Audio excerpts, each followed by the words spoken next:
Shalom, apa kabarnya hari ini? Luar biasa, ada yang mau bersaksi? Haleluya, puji Tuhan saudara. Jadi semua akan indah pada waktunya ya, puji Tuhan. Tadi kesaksian dari ibu juga kita sudah dengar bahwa ya luar biasa loh ibu tuh kesaksiannya ya. Bayangkan gambarnya Tuhan Yesus mau dilempar ya, karena dia kepahitan sama Tuhan. Saudara, hidup ini ya memang penuh dengan persoalan dan masalah. Tapi makanya kita harus dekat dengan Tuhan. Dan ketika masalah terjadi, ya mungkin kita bertanya, ya kenapa masalah itu datang. Tapi selalu itu yang saya sampaikan bahwa semua itu ada maksud Tuhan, ada rencana Tuhan. Nah hari ini kita akan baca di Mesbah Doa, kita sedang membahas Mazmur. Ya, dan saya tertarik membahas Mazmur 13 yang kemarin kita dengar di Mesbah Doa, tapi saya ingin kupas di sini. Mazmur 13 di sana judul perikopnya kalau saudara lihat adalah doa kepercayaan. Ya, ini doa kepercayaan dari Daud. Mazmur 13 ayat yang pertama untuk pemimpin biduan Mazmur Daud ya. Ayat yang kedua saudara lihat di sana. Kita baca bersama, berapa lama lagi Tuhan kau lupakan aku terus menerus, berapa lama lagi kau sembunyikan wajahmu terhadap aku, lanjut, berapa lama lagi aku harus menaruh kekhawatiranku dalam diriku dan bersedih hati sepanjang hari, lanjut, berapa lama lagi musuhku meninggikan diri atasku. Saudara lihat di pasal ini, ayat ini diulangi berkali-kali, berapa lama lagi ya. Ketika kita menghadapi persoalan, pencobaan selalu ya namanya manusia itu pasti pengen cepat. Amin apa amin. Dalam usaha, pekerjaan semuanya kepengen cepat ya. Itulah manusia selalu mau yang instan. Mungkin karena dari kecil kita sudah terlalu banyak makan mie, jadi selalu pengen yang instan. Maunya semua cepat, ini cepat, itu cepat, ini cepat, itu cepat. Lalu kalau tidak terjadi sesuai dengan yang kita mau, ya maka kita bertanya berapa lama lagi Tuhan? Ya aku diproses, berapa lama lagi Tuhan ini harus aku jalani, berapa lama lagi Tuhan? Kalau saya sederhanakan bahasanya, Tuhan sampai kapan? Pernahkah kita bertanya seperti itu dalam hidup kita? Atau mungkin hari ini saudara sedang bertanya, sampai kapan aku hidup begini? Sampai kapan aku terus begini? Sampai kapan masalahku tidak selesai? Ya, kalau saudara bertanya sampai kapan aku hidup dalam dosa itu bagus, ya. Sampai kapan ya aku berdosa begini terus? Itu artinya saudara mulai merindukan pertobatan. Tapi kalau kita menghadapi sesuatu persoalan masa lalu kita bertanya kepada Tuhan, sampai kapan Tuhan? Daud menanyakan itu sampai 4 kali loh di pasal ini. Dia bilang berapa lama lagi Tuhan kau lupakan aku terus menerus. Saya mau tanya saudara, Tuhan itu bisa lupa enggak? Enggak bisa. Tuhan itu bukan manusia yang bisa lupa. Kalau kita bisa lupa enggak? Sering dong. Ya, apalagi kalau sama utang pura-pura. Ya, pura-pura lupa kita. Ya, yang penting suami jangan lupa istri, amin. Istri juga jangan lupa suami, jangan pura-pura lupa. Manusia itu bisa lupa, tetapi Tuhan tidak pernah lupa. Dan ayat ini berkata Daud karena dalam tekanan yang begitu berat menghadapi persoalan pencobaan yang rasanya tidak selesai. Dia bilang berapa lama lagi Tuhan kau lupakan aku terus menerus. Ya, berapa lama lagi kau sembunyikan wajahmu terhadap aku. Seringkali di tengah persoalan hidup yang berat, kita itu seolah-olah Tuhan itu menyembunyikan dirinya. Seolah-olah kita nggak bisa melihat janji Tuhan, seolah-olah kita nggak melihat ya firman-Nya digenapi, seolah-olah berapa banyak orang Kristen yang berkata, Bu hari-hari ini saya sudah nggak mengalami Tuhan loh, doa saya terasa kering, hidup saya terasa hampa, saya ini udah nggak pernah nangis. Ada di antara saudara yang 1 bulan ini nggak nangis? Nggak usah lama-lama, 1 bulan aja saudara nggak nangis. Ya, bahaya loh saudara. Ya, ada satu ahli kejiwaan berkata, orang itu kalau menangis itu tanda bahwa emosinya itu dia sudah bisa mengendalikan emosinya dan emosi itu stabil. Ternyata orang bisa menangis itu saudara, itu adalah salah satu tanda bahwa dia bisa mengendalikan perasaannya. Justru kalau saudara nggak bisa nangis itu bahaya loh. Ya, karena itu kita perlu mengalami Tuhan. Orang kalau mengalami Tuhan dia nggak bisa tahan, dia nangis. Kita nih kalau nyanyi, saya tuh kalau nyanyi saudara menyembah Tuhan tuh saya pasti nangis. Kenapa? Ya nangisnya bukan karena besok jatuh tempo Tuhan. Jangan ya nangis karena jatuh tempo, jangan ya nak ya. Tapi kita nangis karena ingat Tuhan itu baik gitu loh. Amin. Tuhan itu luar biasa, Tuhan itu dahsyat. Apalagi yang kita cari di hidup ini saudara. Saya bisa membayangkan orang yang hidup tanpa Tuhan itu menderita loh. Karena yang kita cari itu di dunia ini bukan hanya sekedar kekayaan. Banyak orang kaya yang hidup tanpa Tuhan. Ya, saya bertemu banyak orang kaya. Dan kadang-kadang saya bilang sama suami saya, dia kaya ya, tapi kasihan loh hidupnya, kasihan. Karena tanpa Tuhan, saudara kaya pun, orang sekaya apapun kita ini sehari makan cuma 3 kali toh. Ada di sini yang 6 kali makan? Itu siluman pasti. Kalau kita udah umur begini bahkan sehari 2 kali aja badan tetap mengembang loh. Udah ditahan-tahan setengah mati. Ya, kita makan apa aja sekarang cuma dikit rasanya kenyang loh. Bener gak saudara?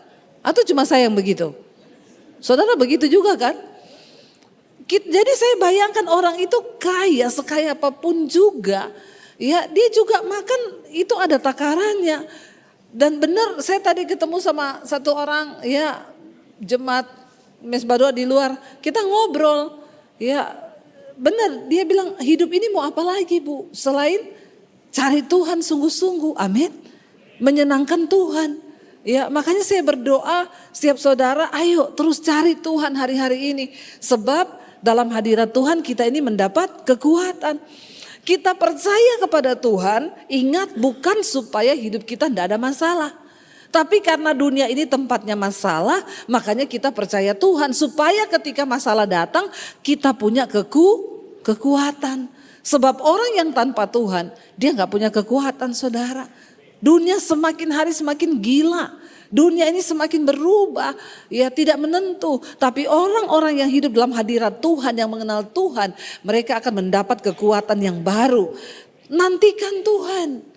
Ya, enggak usah banyak bertanya berapa lama lagi Tuhan, berapa lama lagi Tuhan. Saya pengen kita baca satu ayat saudara. Ya firman Tuhan berkata, coba kita lihat Yesaya 40 ayat 31. Waktu kita menghadapi pergumulan, enggak usah bertanya berapa lama lagi. Tapi ini yang harus kita lakukan. Yesaya 40 ayat 31 firman Tuhan berkata di sana demikian. Yesaya 40 ayat 31 baca bersama 1, 2, 3. Tetapi orang-orang yang menanti-nantikan Tuhan mendapat kekuatan baru.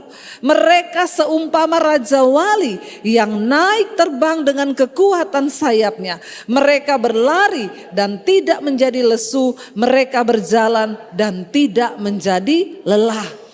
Daripada kita bertanya sampai kapan Tuhan? Berapa lama lagi Tuhan aku mengalami ini? Mending kita menjadi orang yang menanti-nantikan Tuhan. Yang berkata Tuhan aku menantikan Engkau. Aku menantikan pekerjaan tangan-Mu atas hidupku. Aku menanti-nantikan Tuhan. Karena ayat ini berkata orang yang menanti-nantikan Tuhan mendapat kekuatan baru. Ayo nantikan Tuhan dalam hidup kita. Orang yang menantikan Tuhan itu senantiasa punya kekuatan yang baru. Saudara melihat keadaan hari-hari ini rasanya iman kita mau menjadi tawar. Menghadapi persoalan hidup rasanya tidak ada kekuatan. Tapi orang yang menanti-nantikan Tuhan mendapat kekuatan yang baru. Waktu kita menghadapi masalah, yang pertama yang kita butuhkan bukanlah jalan keluar. Tapi yang pertama kita butuhkan ketika menghadapi masalah adalah kekuatan. Sebab ketika kita punya kekuatan untuk menanggung persoalan itu, maka kita akan berbahagia. Dan firman ini berkata, orang yang menantikan Tuhan mendapat kekuatan baru. Mereka seumpama raja wali yang naik terbang dengan kekuatan sayapnya. Saudara, raja wali itu ketika menghadapi badai, dia akan menari di tengah badai. Sebab dia menggunakan kekuatan badai itu untuk dia makin naik terbang tinggi. Artinya apa saudara? Kita orang-orang yang di dalam Tuhan, waktu kita menghadapi pergumulan hidup, pakailah pergumulan itu untuk menjadi satu sarana bagi kita, level iman kita naik semakin tinggi. Ibu, saya yakin ibu mungkin kalau tidak kena stroke seperti itu, ibu tidak akan mengerti tentang kebaikan Tuhan. Ibu hanya akan menjadi orang yang mengaku percaya sama Tuhan, tapi ibu tidak punya pengalaman pribadi bersama dengan Tuhan. Ketika diizinkan kena stroke, ternyata terlihat iman yang sebenarnya. Dia berkata, Tuhan tuh jahat. Waktu menghadapi persoalan, bayangkan loh, gambarnya Tuhan Yesus mau dilempar loh. Itu kan berarti sudah tingkat tinggi loh itu Bu, ya, stresnya. Dan ternyata ketika menghadapi pencobaan, imannya cuma sampai di situ. Tapi selama ini ternyata ibu ke gereja kan, bahkan aktif di persekutuan karismatik. Ya, bahkan ya mungkin menjadi pemimpin di persekutuan karismatik. Tapi ternyata ketika badai menerpa, badai itu akan membuktikan sampai di mana kekuatan imanmu. Orang yang selalu menantikan Tuhan, dia akan pakai badai itu menjadi satu sarana untuk dia naik lebih tinggi seperti burung raja wali. Saudara, waktu kita bertanya sampai kapan Tuhan, sampai kapan Tuhan, itu menandakan bahwa kita ini menganggap Tuhan itu lalai dan dia tidak menepati janjinya. Waktu kita bertanya Tuhan sampai kapan aku akan seperti ini, itu artinya kita menolak kuasa Tuhan. Itu artinya kita tidak percaya bahwa Tuhan turut bekerja. Bahkan kita merasa bahwa Tuhan itu lalai menepati janjinya. Buka bersama 2 Petrus pasal yang ketiga ayat yang ke-9 saudara. 2 Petrus pasal yang ketiga ayat yang ke-9. Kalau hari ini banyak di antara kita yang menganggap Tuhan itu lalai, maka kita harus baca firman ini. 2 Petrus 3 ayat yang ke-9, firman Tuhan berkata, baca bersama 1, 2, 3. Tuhan tidak lalai menepati janjinya. Sekalipun ada orang yang menganggapnya sebagai kelalaian, tetapi ia sabar terhadap kamu. Karena apa? Ia menghendaki supaya jangan ada yang binasa, melainkan supaya semua orang berbalik dan bertobat. Seringkali kita merasa Tuhan itu lalai, tapi dengan jelas ayat ini berkata Tuhan tidak lalai menepati janjinya. Kalau hari ini saudara belum melihat janji Tuhan, kalau sampai hari ini engkau belum melihat seolah-olah tangan Tuhan tidak bekerja, jangan bilang bahwa Tuhan tidak bekerja. Mari yakinkan dirimu, Tuhan tidak pernah lalai. Aku percaya Tuhan, engkau tidak pernah lalai. Walaupun hari ini aku belum melihat, walaupun hari ini aku belum merasakan tanganmu bekerja, tapi aku tahu satu hal, engkau tidak pernah lalai untuk menepati janjimu. Kenapa Tuhan belum menjawab mungkin doa-doa kita saudara? Percayalah, di balik semua proses yang sedang kita alami cuma satu tujuan Tuhan. Ayat ini berkata, karena ia menghendaki supaya setiap orang, apa saudara? Berbalik dan bertobat. Karena Tuhan tidak berkehendak pada kematian orang fasik. Saya berdoa supaya setiap kita yang hadir malam ini, kita menjadi orang-orang yang mau bertobat di hadapan Tuhan. Berbalik meninggalkan dosa. Dan tidak usah marah-marah, tidak usah emosi, tidak usah kepahitan, tidak usah takut, tidak usah khawatir. Jalani saja hidup ini sehari demi sehari. Karena Alkitab berkata kesusahan sehari cukup untuk sehari. Besok ada kesusahannya sendiri. Suami istri harus kuat, bersatu hati, bergandeng tangan, setiap hari mengucap syukur. Supaya apa saudara? Anak cucu kita diberkati Tuhan. Kalau kita suami istri hidup bergandengan tangan, percaya pada firman Tuhan, maka kita akan melihat janji-janji firman itu terjadi dalam hidup kita. Daripada kita bersungut, lebih baik kita teguhkan hati kita. Bapak Ibu ya, Siapa yang bisa meneguhkan hati kita selain diri kita sendiri? Tidak ada orang lain. Saudara mau ke psikiater hari-hari ini, psikiater itu juga hanya bisa memberi saudara nasihat dan obat. Kalau saudara nggak bisa tidur, dia cuma bilang nanti minum obat ini ya kalau nggak bisa tidur. Itu untuk apa? Bukan menyembuhkan, untuk menenangkan syaraf saudara, dilemahkan supaya saudara ngantuk. Tapi apakah besok masalahnya hilang? Tidak bisa. Siapa yang bisa menaklukkan diri sendiri? Kitalah dengan Tuhan. Waktu kita percaya pada janji Tuhan, saudara, tidak ada kekuatan lain hari-hari ini. Tidak ada obat hari-hari ini selain kita berpegang pada firman Tuhan. Firman Tuhan itu adalah sauh yang teguh, yang akan membuat iman kita semakin tidak tergoncang. Orang-orang yang berpegang pada firman Tuhan hari-hari ini, mereka akan melihat. Mereka lah yang akan melihat. Percaya saudara, waktu kita taruh hidup kita pada firman Tuhan, percaya bahwa Tuhan tidak pernah lalai menepati janjinya. Kalau kita kembali ke tadi kitab Mazmur saudara, Daud bertanya, berapa lama lagi Tuhan? Lalu dia bilang, pandanglah kiranya, jawablah aku ya Tuhan. Allahku, buatlah mataku bercahaya supaya jangan aku tertidur dan mati. Bayangkan saking beratnya pergumulannya. Dia takut loh, kalau dia tertidur dia bisa mati. Ya ada orang-orang yang ketika bergumul saudara rasanya udah mau mati rasanya. Tapi dia bertanya saudara, dia bilang pada Tuhan, ya supaya musuhku jangan berkata aku telah mengalahkan dia dan lawan-lawanku bersorak-sorai apabila aku goyah. Enggak usah terlalu peduli sama apa yang orang katakan. Daud bertanya kepada Tuhan, mendesak Tuhan karena dia terlalu peduli akan sama apa kata musuh-musuhnya. Saudara, enggak usah peduli apa kata tetanggamu hari-hari ini. Enggak usah peduli apa kata orang hari-hari ini. Enggak usah peduli apa kata musuh-musuhmu hari-hari. Orang berusaha melemah kita, bahkan iblis bisa pakai orang-orang yang dekat-dekat dengan kita. Tapi percayalah, ya kita hidup bukan karena apa kata mereka. Kita hidup karena apa kata firman Tuhan. Nggak usah gengsi, biar orang mau bilang apa, biarin. Jalani hidup bersama dengan Tuhan. Mari kita lebih peduli pada apa kata Tuhan daripada kata orang. Hari-hari ini banyak orang masuk dalam masalah. Kenapa?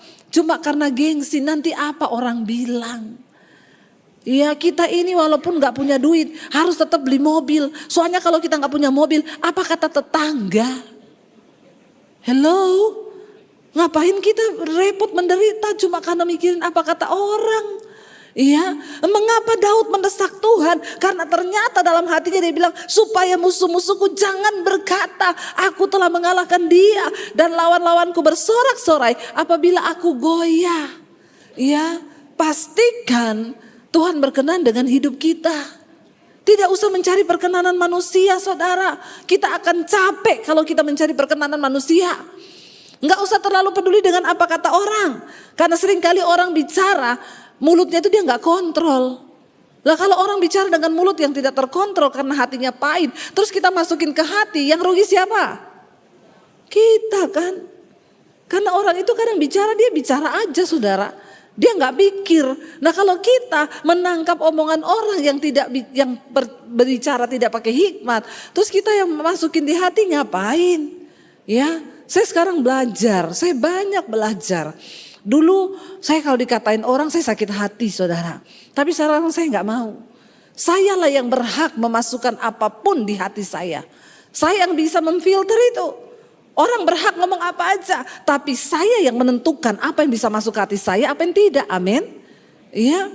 Loh saya itu loh, cuplikan khotbah saya ada di Facebook. Khotbah saya itu begini saudara. Saudara, sering kali ketika kita menghadapi masalah, kita ini cepat-cepat meminta mujizat, cepat-cepat meminta jalan keluar.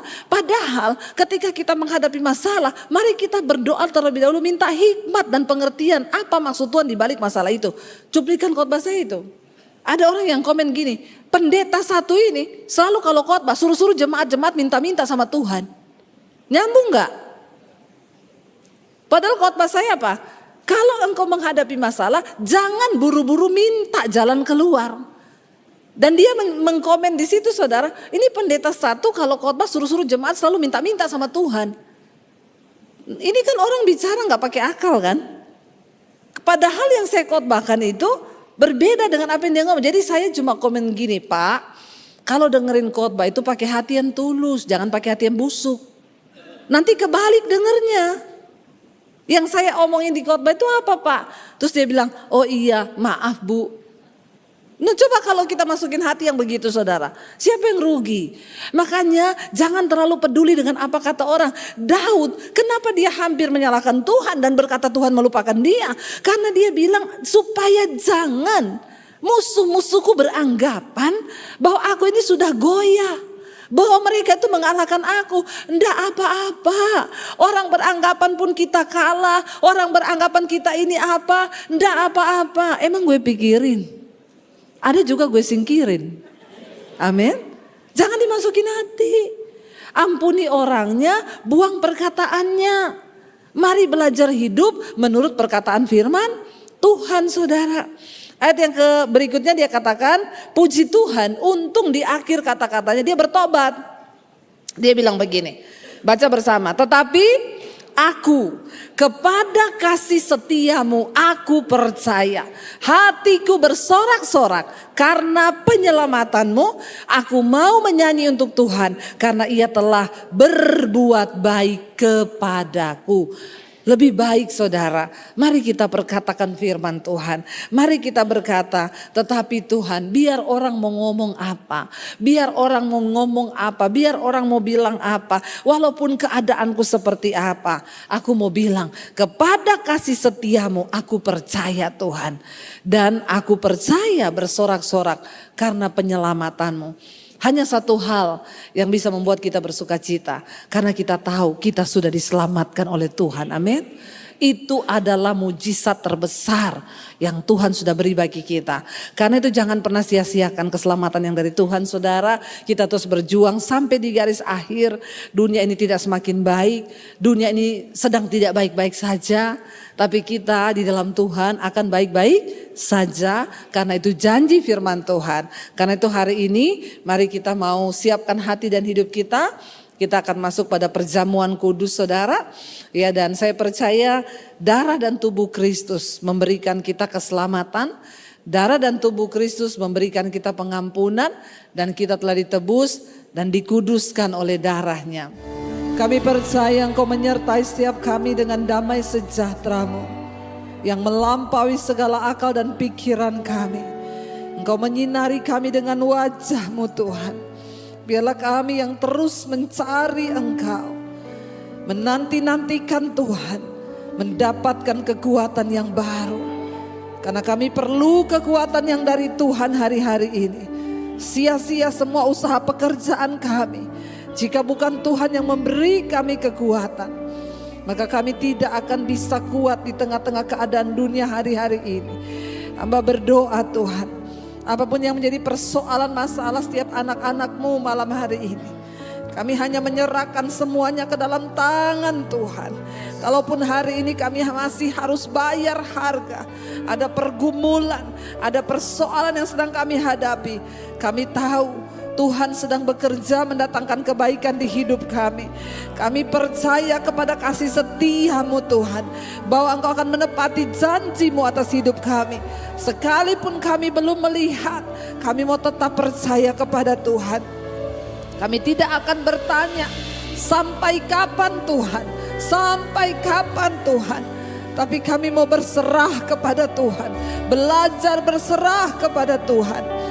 Bapak berkati setiap anak-anak-Mu Tuhan. Engkau melihat kesungguhan hati mereka yang terus mau mencari Tuhan. Di tengah keadaan yang macet, hujan, bahkan mereka harus membayar harga untuk bisa datang ke tempat ini. Tuhan, Engkau membalaskannya dengan janji-janji-Mu atas kehidupan orang-orang yang mencari Tuhan. Mereka akan terus mendapatkan pemeliharaan Tuhan. Kami juga bersama-sama di tempat ini Tuhan, membawa bangsa dan negara kami Indonesia ke dalam tangan Tuhan. Bangsa ini adalah milik-Mu Tuhan. Bangsa ini ada di hati-Mu Tuhan. Kami mohon pengampunan atas bangsa kami Indonesia. Ampuni segala dosa di atas bangsa ini Tuhan. Kami berdiri atas nama bangsa kami di tempat ini. Biarlah damai sejahtera Kristus turun atas bangsa Indonesia. ada kedamaian, ada ketenteraman di atas bangsa kami. Dijauhkan dari setiap perpecahan, dijauhkan dari setiap pertikaian, kerusuhan. Kami tolak, patahkan, hancurkan dalam nama Yesus. Kami berdoa memohon belas kasihan Tuhan. Kasihi bangsa kami Tuhan. Biarlah hujan pertobatan tercurah atas bangsa ini. Hujan keselamatan tercurah dari Sabang sampai Merauke. Tuhan mengasihi bangsa ini. Semakin banyak orang yang bertobat dan kembali kepada Tuhan.